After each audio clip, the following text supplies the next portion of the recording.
a growing scandal involving Prince Harry and his last remaining genuine charity project, the Invictus Games. But is it really a charity project at all? Is it just being used as a money-making scheme? And is Invictus about to join the list of charities, including African Parks and Send to Bali, that actually will do far, far better with no dodgy involvement from the disgraceful Duke? This is certainly something which is being ignored by the mainstream media. However, there is movement. Look at this from Meg Yacht Grifter, who is now calling on a boycott of the Invictus Games, saying there is something not sitting right with this charity. Charities that have something to hide should not be trusted, especially with so much NGO fraud being exposed in the last few years. And they are calling on Boeing and American Airlines to think twice before donating. When they said Invictus is a scam, the veterans are being used for PR, privately funded faux trips with lavish accommodations and Meghan's merchandising schemes. That's not how charities work.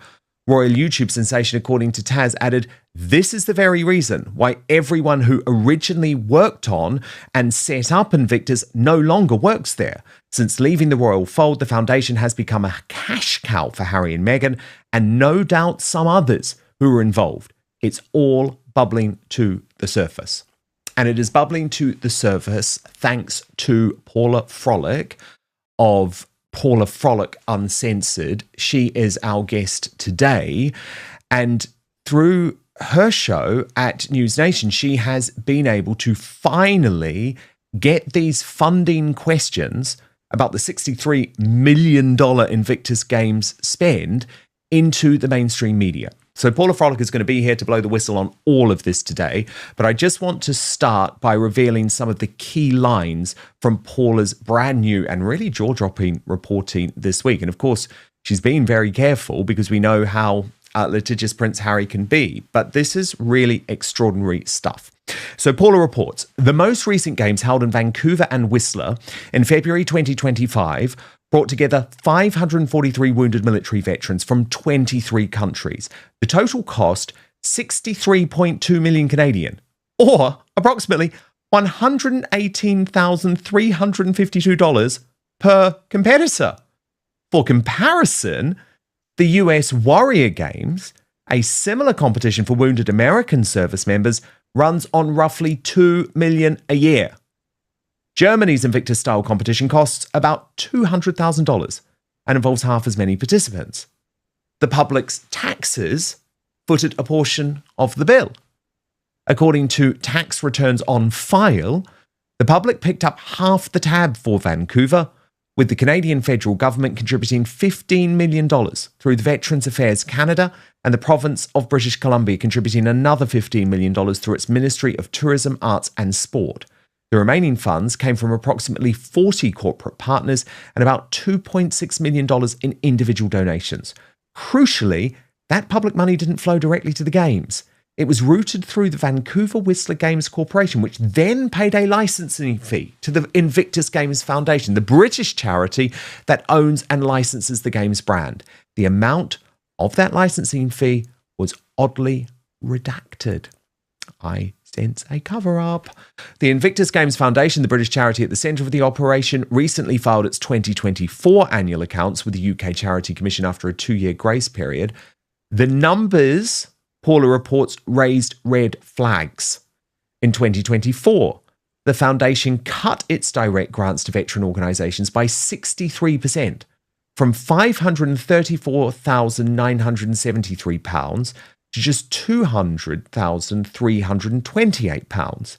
The same year that foundation income rose 41%, a new 6-figure executive role was added, and cash reserves grew to £2.3 million. The foundation's highest paid staff earned between £120,000 and £130,000 above typical UK charity sector norms. Other interesting things of note: legal fees jumped from £45,000 to £155,000 with no explanation given. Deferred income ballooned fourfold from £431,000 to £1.799 million. An American for-profit company called June's LLC, with no description of purpose, received nearly £30,000 in 2023 and nothing in 2024. And the same filing contains two different company registration numbers, one on the cover page, another on the balance sheet. The foundation publicly claims that 92% of every pound spent goes towards charitable activities, a figure that technically falls within UK Charity Commission guidelines. But the term charitable activities includes the cost of running the games themselves, not direct grants or services to veterans. And the problem is that us here in the UK, us taxpayer fools, are committing funds to this. I can't believe this. Paula reports the next Invictus Games are scheduled for Birmingham in 2027. The UK government has committed up to £26 million in public funds, despite the city effectively declaring bankruptcy in 2023. It only exited that status in February of this year. With roughly 15 months to go, Birmingham has just 11 unnamed sponsors, contributing an estimated £4 million combined. Vancouver, by contrast, had Boeing and Atco as co-presenting sponsors and over 44 corporate partners. So basically, the British taxpayers are footing the bill because no corporates in the United Kingdom want to be involved with Prince Harry, as Dr. Sophie Chandoka of Centre Bali had previously made clear to him. Paula goes on. Meanwhile, as I reported last month, the organisation is in a bit of disarray, and qualified candidates were refusing job offers with the Birmingham organising team after learning it was Invictus, citing the organisation's reputation. Now, of course, Tom Bauer, in his recent book Betrayal, alleged that Invictus funds were directed towards private jets, five-star hotels, and transportation for Harry and Meghan. Paula Frolick, great to have you here on Outspoken. Congratulations on this reporting. And it's looking more and more like a scandal hiding in plain sight that the mainstream media don't want to go near. I mean, I think they're starting to go near. Well, good, I think they're starting to go near. Tell me, why has this been covered up until now? I think it's people get freaked out by tax returns. And I also think sometimes people are a little bit lazy. They hear things, they say, oh, Invictus Games, 4 Wounded Warriors, which sounds like the Wounded Warrior Games. And people think, oh, this must be great. And a lot of people are unclear how to read a tax return or to check stats. And so I think it was just very easy to say, oh, the Invictus Games, it's great. It does all this. And then, you know, you start looking into it and you're like, hey, what the heck is going on here? You know, those 535 competitors had to pay their own way. They had to pay their own housing for the games. They had to pay for their own equipment. And Harry and Meghan got a really nice vacation out of it with lots of adorational speeches and clapping and crowds gathered for them. So it was really odd. But I do think that people are starting to cotton on. Again, when we look at the numbers of corporate sponsors lining up for Birmingham, there really aren't that many, and we don't know who they are. Only 11. Now, Boeing has, I believe, cut ties. I am doing that story for News Nation. It'll come out later today about how Boeing was the huge sponsor. The contract has ended and they are not re-signing. So Harry has to go to Birmingham this summer. He has to drum up some sort of business because at this point, A, it's just embarrassing. And B, you know, yes, government funds are supposed to cover about half, but the other half are supposed to come from private companies and private individuals. And nobody's dropping a dime anymore because they are also saying, how come this costs so much money? And also, the other thing is you have to understand other people aren't showing up. The people are not coming to watch these games. They are volunteers who outnumber not only competitors, but everyone else by like 5 to 1.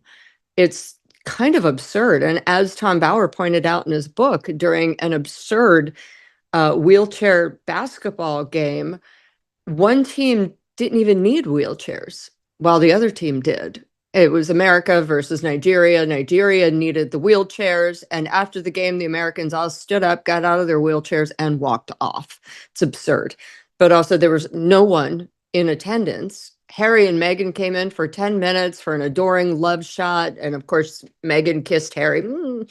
And it looked like it was good and full. It wasn't. So I think the public interest is waning. And also in this time of economic disparity, people really want to know where their money is going to. And there are lots of other places that actually support veterans, may give them prosthetics if they need, may build a wheelchair ramp at their home, which is necessary, may do things that really help people as opposed to helping Harry's ego. Well, exactly, because Paula, seriously, think about this. If you asked all of those competitors at the Invictus Games, what is more important here, you could get a check today for $120,000, which would transform your life, or you could be part of what is effectively a PR stunt. I mean, all of those details and betrayal were just so damning. Like the audiences were basically shipped in to sit around Harry and Meghan to make it look as if it was a popular event, whereas actually there were just a handful of people watching most of the games. As you say, a lot of these competitors were not in their wheelchairs, and apparently, Paula, you're totally un-PC if you point that out, because some of them may have mental scars. But I'm sorry, that was never my understanding of what the Invictus Games was about. You know, if that's the case, why is Harry not competing himself? Because trust me, he's mentally scarred for a whole load of reasons. You know, it's like, also, look at the Paralympics, right? They don't and I am not diminishing PTSD at all. But again, those funds could have really gone for PTSD help. yes, They could have gone for a lot of other things. PTSD that doesn't actually impact how you physically compete. That is the critical difference here. Right, exactly. And it's putting people on different scales, and also it's not supporting the Nigerian wounded. So it was really interesting, if you will. And by interesting, I mean gag inducing. But I am hearing some other rumbles from inside the Invictus Games Foundation itself, that they are trying to keep it together through Birmingham, and then there may be a bit of a kind of a blow up. It is very difficult because Harry has gotten rid of people at places like the Invictus Games Canada, where two people resigned, wink, were pushed out because they disagreed with Harry. Harry then put someone else in the place who is a huge supporter of Harry's.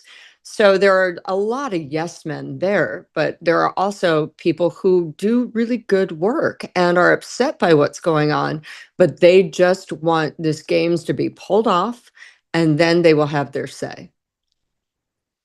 Well, it's the Dr. Sophie Chandoka thing, isn't it? Which is that basically, if you admit the truth to Prince Harry, which is that you are now a hindrance to us raising funds, your connection actually makes it more difficult for us to go ahead and turn this into a success. All of a sudden, he explodes. And of course he explodes. But the problem is, Paula, he is going to cling onto this for dear life. Because, for example, if you look at that piece that we discussed last week by Dan Wakeford, it was the only thing that could be pointed to as a Harry success project. And Wakeford's advice was basically Harry should actually focus full time on the Invictus Games because there's nothing else. I mean, African Parks is literally a disaster. I mean, he still remains involved, but it is a disaster. Obviously, he has nothing to do with Centre Bali now, and it was him and his reputation and his terrible behaviour that drove that into the ground. But my point being, Paula, I see absolutely no world in which he voluntarily walks away from Invictus. But I'm also disgusted that we here in the United Kingdom have committed £26 million. I mean, we are broke. We're broke. And what? He's got £4 million worth of sponsors. I mean, Paula, what else is he doing? Like, seriously, Harry, this is your full-time gig and you're asking the taxpayers for 26 mil and you've only been able to come up with 4 mil. It's a disaster. And this is a guy who claims that he's all about philanthropy and all about humanitarian causes. Well, he's not, because actually that's what you need to do. You need to drum up the money to do good works. But first, we've been told our whole lives that wrinkle creams were the easiest way to look younger. Now, one doctor says that's nothing but old news. According to Dr. John Lake, the world-renowned Beverly Hills beauty expert, most wrinkle fixes on the market are nothing but glorified moisturizers. He says they hardly make a dent on your appearance. Some can even be harmful to your skin. Now, recently, Dr. Lake has focused his attention away from mainstream cosmetic practices. Why? Well, so that he can pursue a revolutionary anti-aging breakthrough, one that some experts say could empty the wallets of the cosmetic industry. He says it's almost like Photoshop for your face, and you may even be mad after seeing how easy it is to visibly erase your wrinkles from view. His personal clients have dubbed his new do-it-yourself technique the age rewinder method because it can take years or even decades off your appearance in under 2 minutes. In light of this amazing breakthrough, Dr. Lake has released a step-by-step video to the public, free and uninterrupted, where he outlines exactly how to use this simple solution from home. And he says if it even helps one person look younger or feel more confident, he will be thrilled knowing he helped. The video has since gone viral. At first, it was shared by users on Facebook, but since then, it's racked up over 2.3 million views and counting. So far, the comments and feedback have been outstanding, with thousands of women reporting they look decades younger. One viewer commented, "Best results of anything I've used. I can't believe how well this works. I'll never stop using this. I don't understand how it works, but the results are great. Thank you." So you can find out more about this yourself right now. Go to bhmd1.com/outspoken or click on the link in the description box below. That's bhmd1.com/outspoken. Now, there is one thing that Dr. Lake asks from his viewers. If watching this video helps you look and feel younger than you have in years, then please share this video with your friends and loved ones. Together, we have the power to help as many women reclaim a youthful look as possible. So go watch the video at bhmd1.com/outspoken right now, or just click on the link in the description box below. But now, back to the show. Yes, well, you also know how he feels about it because during the court case with the Daily Mail, his past notes to a Daily Mail reporter were made public, and he was mocking and saying how much he hated going out and pressing the flesh, when frankly, buddy, that's what you're there for. He seems to think I'm doing the job I was born to do, but I don't know if he understands that job.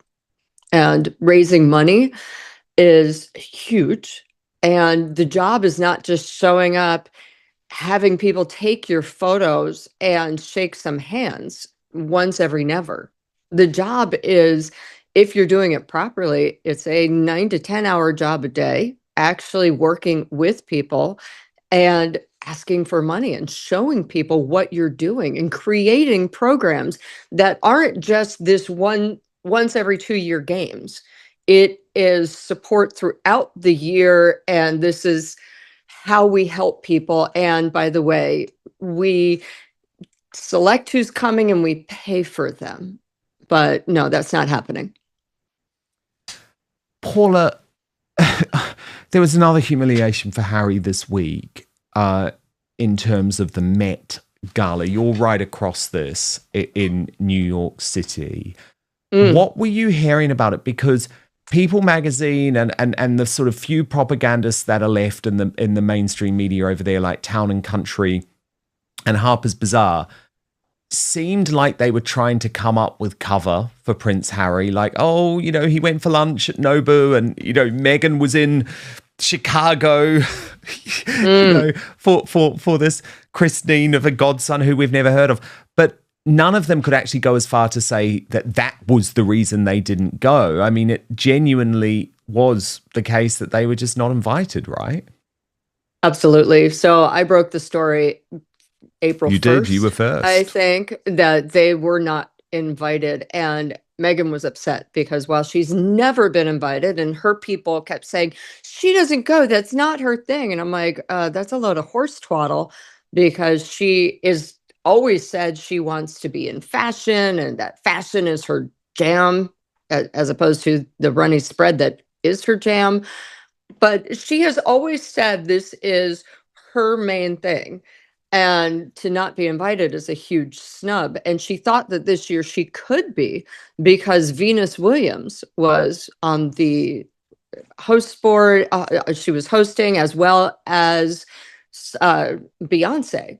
So she thought this was a year that she could get it done. Remember, as she's talking, she's like, oh, Beyonce texted. It's my new thing with my girlfriends. Hold on, Beyonce just texted, one moment. But, Beyonce is also done. And frankly, Venus can't stand her. Serena, Venus's sister, has a friendship, but that friendship is also, frankly, I'm hearing being iced out. Serena invited a Black aristocrat, Emma Tin, the Marchioness of Bath, instead of Meghan. But also Anna Wintour can't stand her. She's a dame of the empire. She's not going to, and she's close friends with Charles and Camilla. No way would she have Meghan Markle at a dinner. I know, and like Serena was all over Emma, and then Emma, look, it's with Edward Enninful, who also hates Meghan. So it's like the whole optics of this event were just awful for her. Yeah, it was. And I love how they were like, oh, she never goes. Well, she's never gone because she's never been invited, first of all. Second of all, she really thought she was going to be this year. And of course, with her thing with one-off, shilling trauma closet, she would absolutely love to shill the Met Gala look, right? Met Gala look for less, Met Gala look in general, whatnot. But it wasn't going to happen. And given Princess Diana went to the Met Gala. Oh, do you know what I mean? 100%. It's like that would very much have suited a narrative. Yeah. We all know all Anna wants is Catherine. Yes, indeed.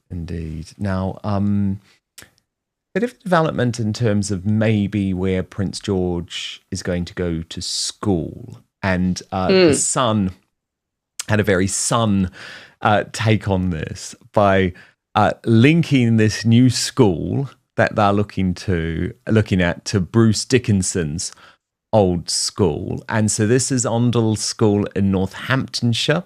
It costs £59,000 a year. It was founded in 1556 and it has a beekeeping club. But the angle for the Sun, and I do love this great tabloid angle, the Iron Maiden singer Bruce Dickinson was a pupil there in the 1970s, but was allegedly expelled for urinating in the headmaster's dinner.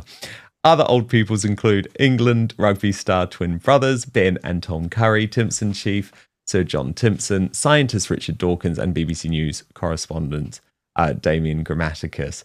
George, who is 12, will finish at Lambrook School in Berkshire this summer. A source said William and Kate's visit was terribly exciting. They are considering other schools, but people in Ondell have their fingers crossed that George will be starting here in September. The town would be proud as punch if he attends school here. The boarding school, which boasts jazz orchestras and a pipe band, is described by the Good Schools Guide as having delectable Jane Austen-style architecture without the accompanying floppy-haired entitlement. Well-known masters have included Rugby World Cup winner Danny Gruick and the former England cricketer John Crawley. George has previously been tipped to follow William to Eton College, a short trip from Windsor Castle. Marlborough College, where Kate went, has also been considered. Ondell is 100 miles from the family home at Forest Lodge in Windsor, so George would probably be a boarder if he attends. Girls have been allowed since 1990, meaning Sister Charlotte would also attend as well as brother Louis. A spokesman for Kate and William declined to comment on the visit. And what was interesting to me about this, Paula, is I was just convinced that George was going to go to Eton, actually. And it does suggest, I think, that William and Catherine would prefer the optics of him not going to Eton. If you saw, it is free, it is easy, it is simple. Just hit that subscribe button on YouTube. That's because over 50% of you watching this video haven't done that yet. And it is... They also prefer their children to stay together and do a really nice bond. So Yeah, because no girls allowed at Eton, obviously. Yeah, no. And I had also heard about a year ago, there was a bit of a struggle between Marlborough and Eton. Catherine is very proud of her school. Her and her siblings went and they loved it. And they had a really wonderful time. So I could see them doing Marlborough or Ondell just because to keep the family together and enforce the tight bonds. Again, look at what happened with William's father, Charles. They all went to different kind of schools, different times, and none of them are particularly close. Or look at William and Harry. It's just sad what happened with them. Yeah, it's interesting to me because William and Catherine are so modern in so many ways. And you're completely right to say Catherine did love Marlborough. I mean, she absolutely did. I think William quite enjoyed Eton too. But I don't know. I really thought that maybe they wouldn't go down the boarding path with George. But I presume a lot of it will be his own choice. Obviously, the advantage with Eton, you see, is that he wouldn't. I mean, it's so close to home. It's not really like boarding. Even though Eton does have, I mean, I know someone at Eton at the moment, actually, it has really strict rules. Like parents don't just have access to their children. Do you know what I mean? Everything's booked and it's incredibly strict and everything is scheduled. But obviously it is close. And when William was Eton, for example, on Sunday, he used to make that trip every weekend to go and have his meetings with the late Queen Elizabeth, where she sort of showed him the ropes, you know. My money is still on Eton, actually, if I'm honest. But clearly they're looking around. How close is Marlborough, though? Because I don't think Marlborough is that far. No. And I think Catherine would absolutely love him to be there. So, I imagine knowing what they're like as parents overall, my sense of what they're doing is visiting all of these options and then saying, George, it's down to you. That is my sense of what they're doing, because they want him to feel like he has control over this decision. But as I say, my money is still on Eton. I'm a Marlborough girl. Okay. Because I also think, so, you and I can see what happens. Maybe we'll both be wrong. But I also think... And then end up in Oundle. Hopefully not peeing into the... What does Bruce Dickinson do? Pee into the lunch of the... I love it. I mean, I would want to go. I would be like, that is crazy cool that you're going to the Iron Maiden school. I'd call him Iron George. But, I have a feeling William George will probably never have heard of Iron Maiden. Yeah. I also think that William looks at Catherine's family as the model he wants to follow. Yes, he does. Oh, goodness, he does. He does. And maybe there are some bad memories attached to Eton. I don't know. But Paula Frolic Uncensored, thank you for your stellar work. Make sure you subscribe to Paula Frolic Uncensored on Substack and also her brilliant YouTube channel as well. But I love having you on Outspoken, Paula, so thank you. Hello, everyone, and welcome back. Today's royal update focuses on Prince Harry's Invictus Games, where new questions are being raised about the organization's finances, public funding, and corporate sponsorships. Let's take a closer look at what's being discussed. The discussion centers on recent reporting that examines the cost of the 2025 Invictus Games. Critics argue the event's expenses appear significantly higher than similar competitions for wounded veterans, prompting calls for greater transparency over how funds are being managed. Attention also turns to government funding and corporate sponsorship. According to the discussion, taxpayers contributed a significant portion of the event's budget, while concerns have been raised about whether enough private sponsors are supporting future games. The conversation also questions Prince Harry's leadership of the games. Some commentators believe Invictus has become too closely associated with Harry's public image, while supporters continue to credit him for creating an event that has helped wounded service members around the world. At this stage, no official findings of wrongdoing have been presented. However, the discussion highlights growing calls for greater transparency as preparations continue for future Invictus Games. What do you think? Should charities receiving public funding provide more detailed financial reporting? Share your thoughts in the comments, and if you enjoyed this update, don't forget to like, subscribe, and turn on notifications for more royal family news and analysis.